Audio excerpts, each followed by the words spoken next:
Hey, what's going on? Welcome back to Daz Reacts, and today I am getting to know Sheng Wang in 8 jokes, and this is good because I have no idea who he is. I'm presuming this is in America, it's Comedy Central, so big shout out to them for letting me react to this. But I've seen a few new comedians over the last couple of weeks that I'm probably going to watch religiously now. The likes of Anthony Jeselnik and George Carlin and Andrew Scholes. I've seen a few, and there's some that I've seen that I probably wouldn't watch too much of. So I'm on the lookout for new stand-up comedians, and I'm looking forward to this one. It's 10 minutes worth and it's 8 jokes, so I'm going to get a good idea of what he's like as a comedian, and then I can know if I want to react to more of him.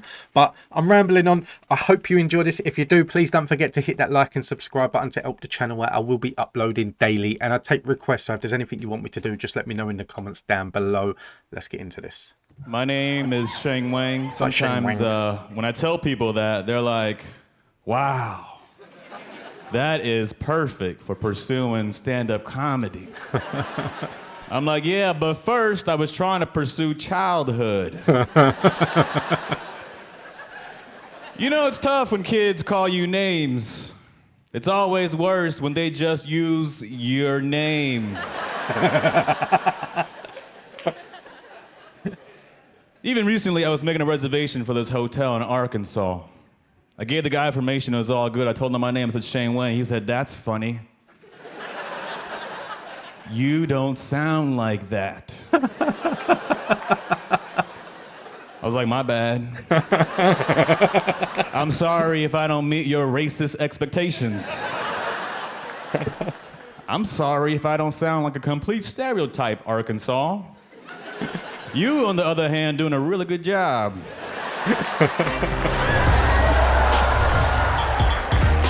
Okay, so I haven't heard no foul language or anything in a minute, so I'm presuming that he is a clean stand-up comic, and that's all right. I don't mind clean. That's the thing. I don't mind comedians that don't swear. I don't mind comedians that don't go below the belt. They just have to be funny. They have to make me laugh.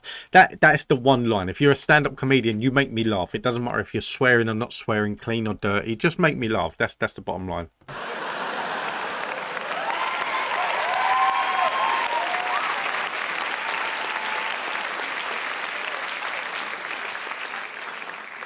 There's a restaurant in my neighborhood. There's a restaurant called Sheng Wang, spelled exactly like my name. All my friends insist that I have to go eat there.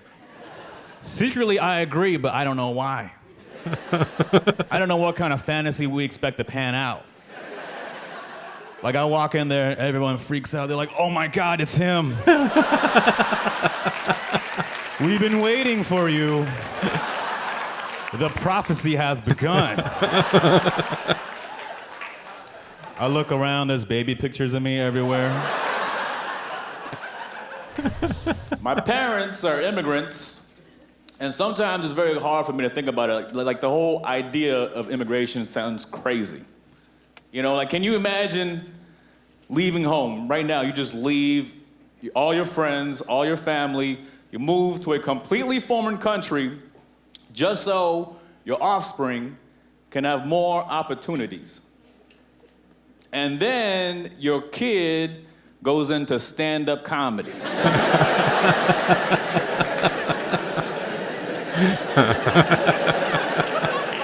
You're like, dang, son, that's too much opportunities. We didn't come here for that. We wanted you to not work in a factory. We didn't want you to follow your dreams.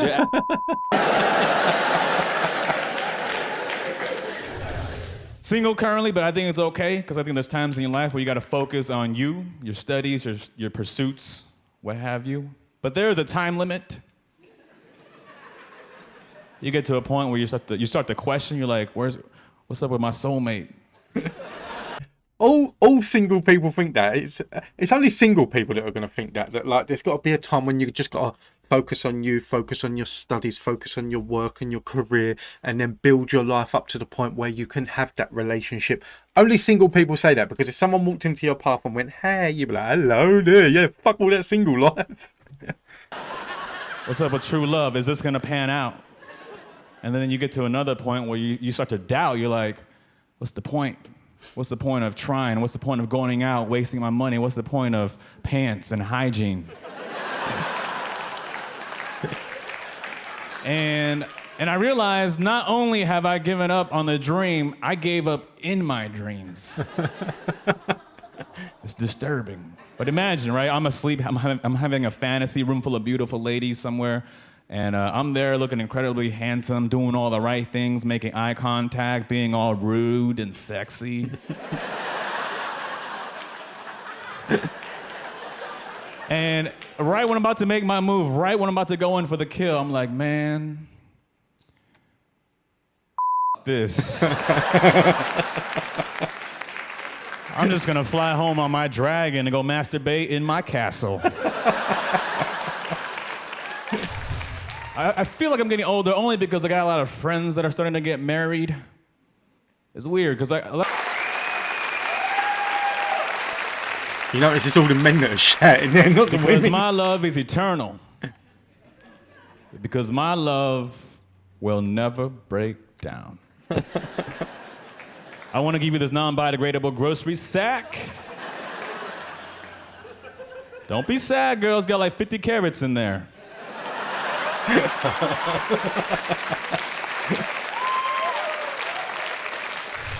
You know, like, I'm trying to be a better person. This year, my goal is to black out less. It's a very difficult goal to track. I think I'm succeeding, but I might just not remember failing. I recently went out with my girlfriend. I decided she was gonna be the designated driver, but I did not bother to tell her about my decision. I just went ahead and got crazy sloppy. Because actions speak louder than gibberish. It got to that point where, forget about driving, folks. Forget about driving. I might not make the cut as a passenger.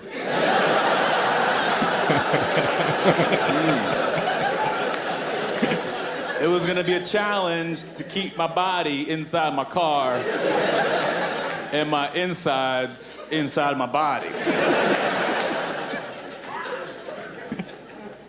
We went to a drive-thru, and she had to keep locking the doors to stop me from getting out because I told her, everybody lined up in the cars behind us, they all want to see me dance.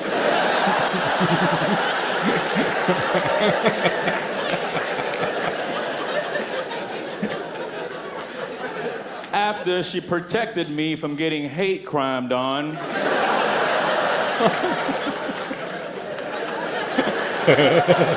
we went home, and I immediately took off my jeans because I'm about to eat 7 jalapeno poppers. And I'm not gonna dignify that kind of meal with pants.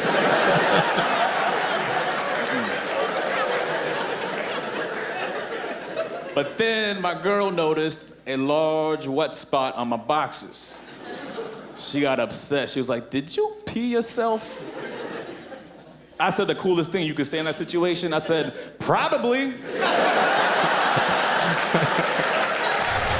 I also know I'm getting older because I was watching this MILF porn. And it just seemed like regular porn.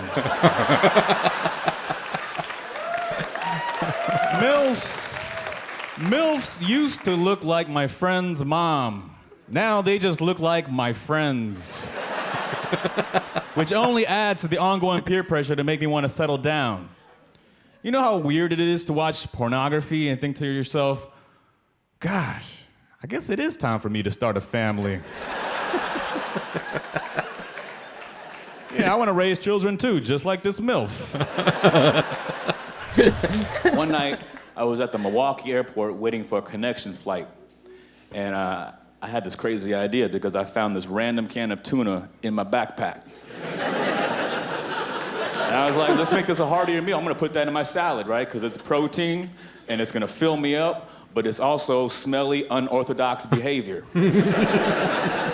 Like, no one does that. And I was worried, because if you're white and you're weird, you're a weirdo. But if you're Asian dude at the Milwaukee airport and you start to step out of line, then you just created a whole bunch of new stereotypes for your people.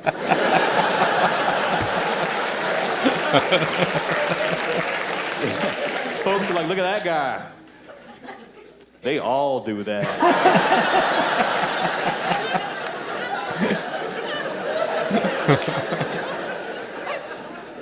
So I was paranoid. I was really, concerned that people were watching me, judging me, thinking I was being weird or cheap or whatever. And then I went to this whole new level of fear. I got worried that people thought I was eating cat food. A tuna salad. For no reason. I just was sure people were thinking like, hey, that Chinese dude is putting Friskies in his Caesar salad. Everybody take a picture. Put it on the internet and tag Asia. A friend of mine told me the other day, my friend said, he said to me, hey, you need to grow a pair. Grow a pair, bro. It's when someone calls you weak, but they associate it with a lack of testicles. Which is weird, because testicles are like the most sensitive things in the world. If you suddenly just grew a pair, you would be a lot more vulnerable. If you want to be tough, you should lose a pair. If you want to be real tough, you should grow a vagina.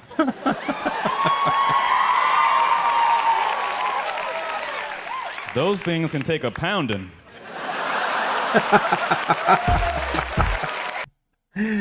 Oh dear. All right, so honest opinion, not gonna lie, I thought it was funny. I did think he was funny. I'm not gonna lie about it. I thought he had parts in there where it's funny. He also had parts in there where it was just the case that I was sitting there watching. There wasn't really a reaction to it. It was just sitting there and watching, and some parts that were funny. Is he a comedian that I would sit and watch more of? Probably not, to be fair. And it's nothing to do with his stand-up comedy, because he can be a funny guy. It's just not my kind of comedy. That I don't know. I prefer edgier comedy. I prefer a little bit more fast-paced comedy. I don't know. This just, don't know. It just didn't. I enjoyed it, but if someone said to me, "Watch it again," I'd be like, "Oh, really? Again? Like, really?" Whereas there's some that, like, an Anthony Jeselnik one that, like, I watched one of him, Reasons Not to Be Religious. I reacted to that, and then the next day I thought, you know what, I'm not reacting to it now, but I was sitting there and eating lunch or something, and I thought, you know what, it was that funny, I'm going to watch it again. And the same with a Jimmy Carr one. I've done a Jimmy Carr one, and I sat and watched it. And the one that it came out today, which is not today on the release of this video, is the confusing. But the roast of Donald Trump when Anthony Jeselnik done that, I sat and rewatched that again because I thought it was hilarious. And this one, if someone said to me, "Watch it again," I'd be like, nah. But I don't know. He might be your kind of comedian. If he is, then good for you. He's just not my kind of comedian. But anyway, I hope you like this. If you did, please don't forget to hit that like and subscribe button. I will be uploading daily. And if there is anyone that you want me to react to, any comedians, any TV shows, UK, US, anything, let me know in the comments down below and I will get round to it. But until next time, see you later. Basically, I don't know what... I do sometimes. I just really don't know what the hell to say. That